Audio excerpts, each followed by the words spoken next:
hablábamos hace... Qué bien lo explicas, me encanta. Por eso vas a volver aquí al plató, ¿verdad? Ya te tomamos la palabra ya para que vuelvas, ¿eh? Sí, a quien dice que no. Porque estos temas son apasionantes, a mí me fascinan y al mismo tiempo me confieso un tremendo ignorante en estos asuntos y tengo la oportunidad de oro y me imagino que vosotros, amigos, estaréis disfrutando y aprendiendo cosas que de eso se trata, ¿no?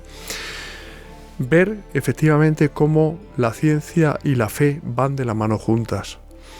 Y hablábamos al principio de la posible vida, aunque para ti remota, en otros planetas, de otras galaxias. Y yo creo recordar que el Vaticano hizo algún estudio al respecto. Sí, te continúo por donde me quedé antes porque no he terminado de explicar por qué... ¿Cómo se nota que eres matemático y de los buenos?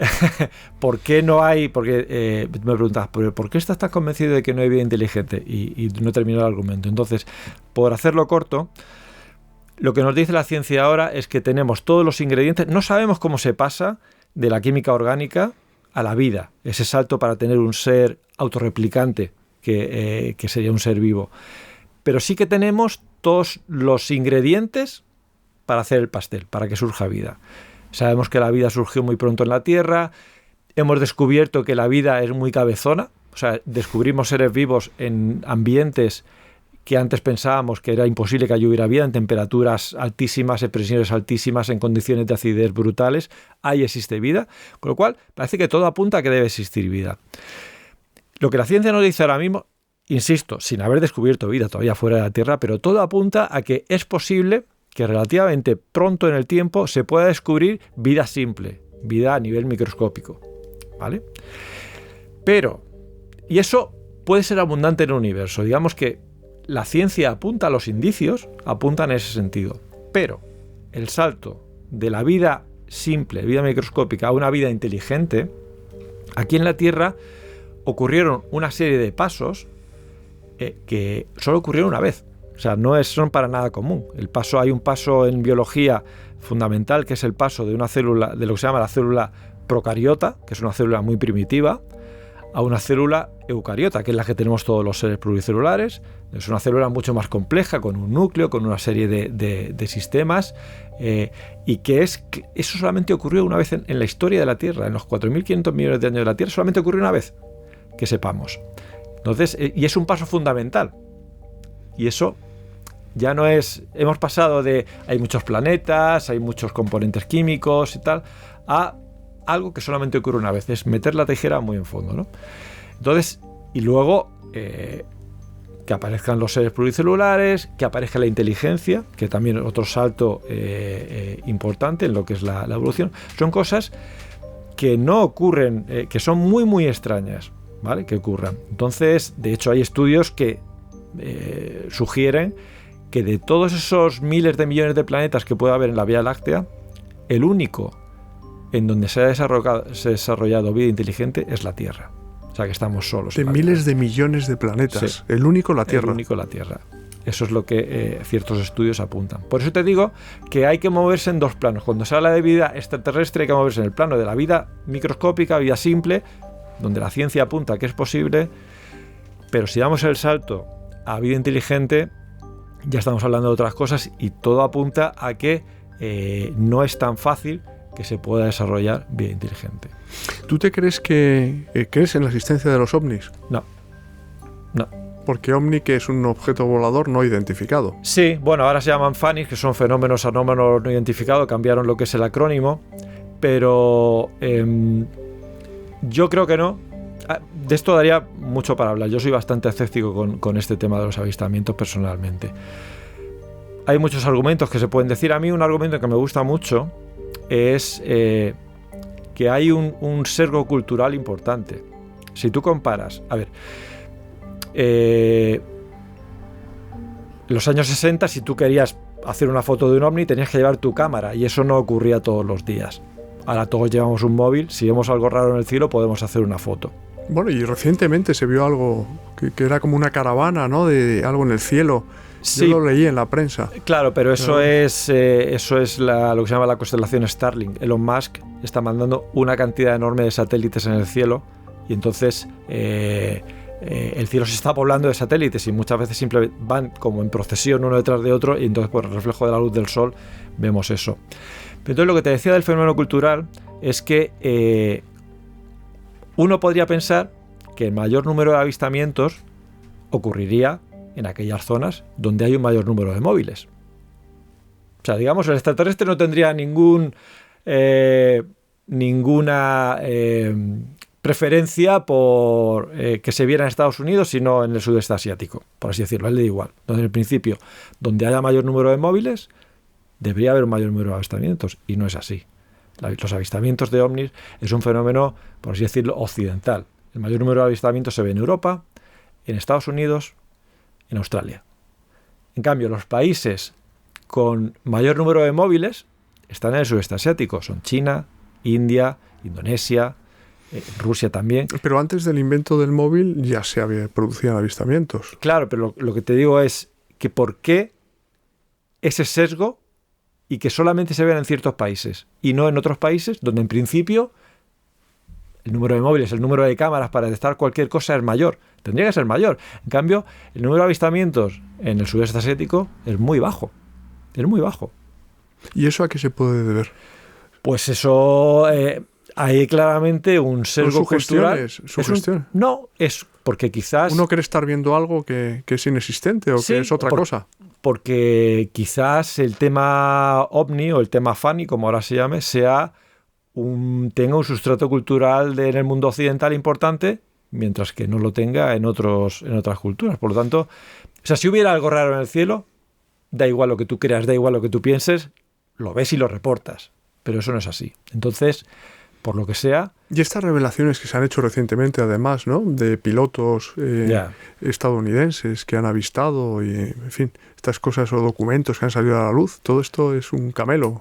No, es claro, mucha gente dice, no, es que son personas de un alto rango en las Fuerzas Armadas de Estados Unidos, donde han hecho una declaración jurada en sede parlamentaria, que fue el verano pasado, ¿no?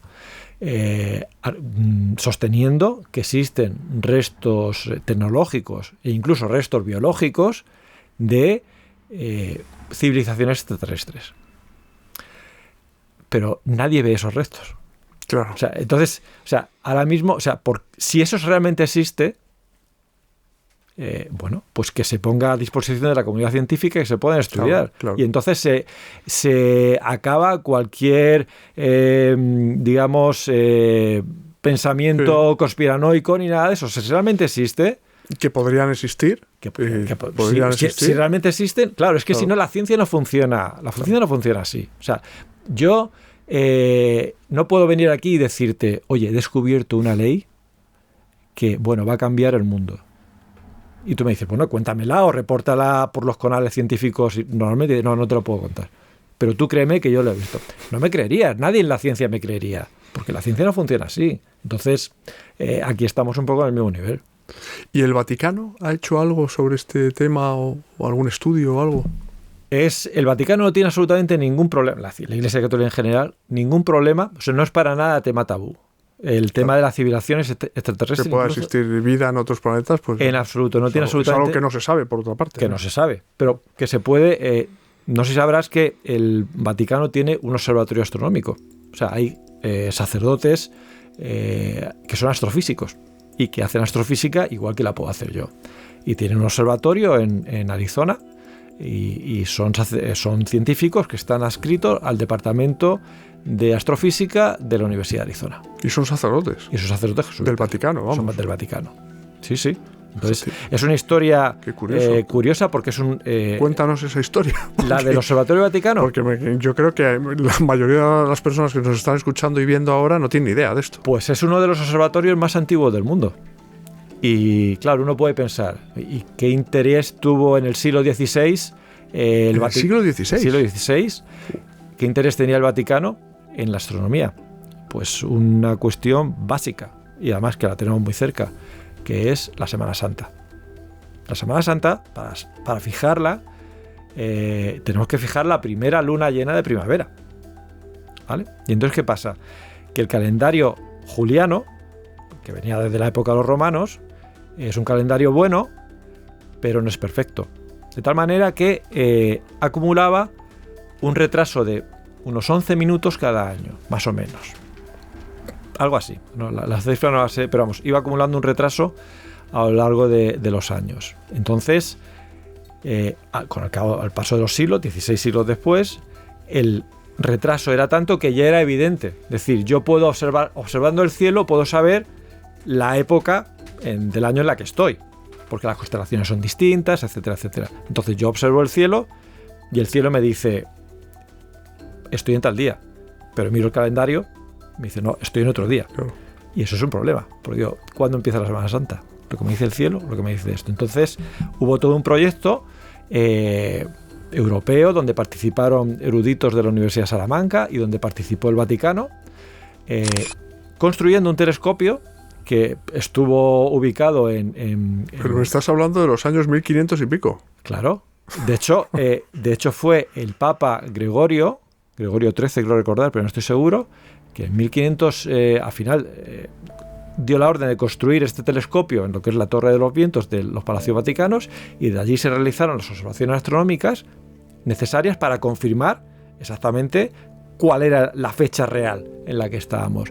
Y entonces fue España, quiero recordar que fue el primer país que introdujo el nuevo calendario, que es el calendario gregoriano, que es el que tenemos ahora, en honor a este papa. De hecho, entró en octubre de 1582. Y hay una anécdota muy conocida de que el 4 de octubre de 1582, que fue el día que murió Santa Teresa de Ávila. Fíjate. Entonces, como hubo que sumarle 11 días al calendario, siempre se cuenta que a Santa Teresa la enterraron al día siguiente, pero realmente, como se sumó 11 días, ella murió el 4, pero la enterraron el 15.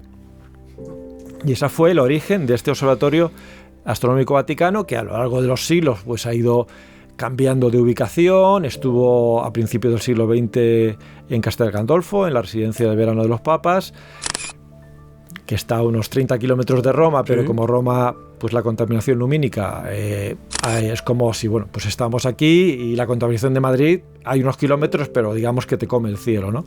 Y es por eso que en los años 80 del pasado siglo fue cuando se tomó la decisión de construir un nuevo observatorio en Arizona, a unos 100 kilómetros de Tucson, en Arizona. Sí. Impresionante, vamos. Y entonces con estas, por lo que tú me preguntabas, que al final es que me he ido por las ramas, pero no, pero está muy bien ido por las ramas, porque nos hemos enterado de otras cosas que son increíbles también. Del Vaticano y la vida de inteligencia extraterrestre.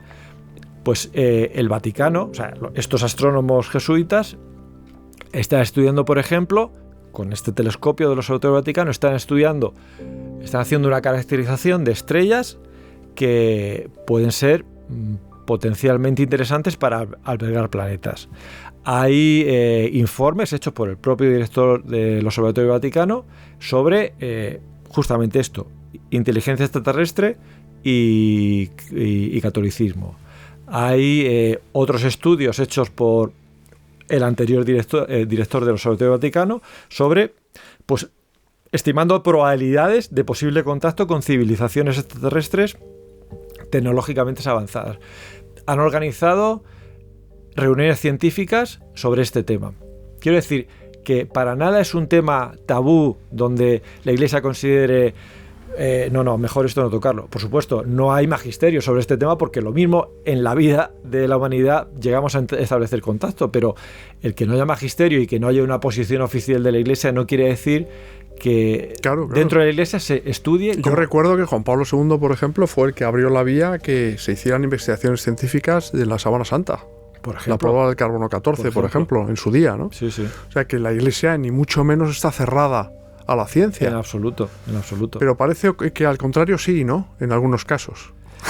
Claro, pero yo creo que al final el tema de ciencia y fe, hay mucha componente de desconocimiento. O sea, cuando tú no conoces al otro, de entrada estás a la defensiva. Porque dices, a ver, ¿en qué me va a afectar a mí la vida? Entonces, ese desconocimiento, por ambas partes, o sea, porque igual que hay creyentes en donde miran con recelo la ciencia y dicen de la ciencia no puede venir nada bueno, porque son todos unos ateos, Y por el otro igual, el científico que desconoce toda la enorme trayectoria, la relación durante siglos que ha existido entre ciencia y fe, y piensa que la fe es algo arcaico, algo obsoleto y que no tiene ningún sentido en el siglo XXI. Pero ese desconocimiento hace que cada uno se enroque en su postura. Y, de hecho, el principal objetivo que nos planteamos desde la Sociedad de Científicos Católicos, al menos en España, es dar visibilidad al científico católico. Porque el científico católico, para gran parte de la sociedad, es como un dinosaurio. Es algo que probablemente existió en el pasado, pero que ya ha desaparecido, se ha extinguido. Y no es verdad, no es verdad. Parte de culpa lo tenemos los propios científicos católicos porque no nos hemos mostrado a la sociedad. Entonces, como digo, para romper esa distancia, esos recelos que existen entre ambas comunidades, es necesario que la gente sepa que en 2024 existen científicos católicos que compatibilizan perfectamente su ciencia con su fe católica y no les estalla la cabeza ni nada de eso.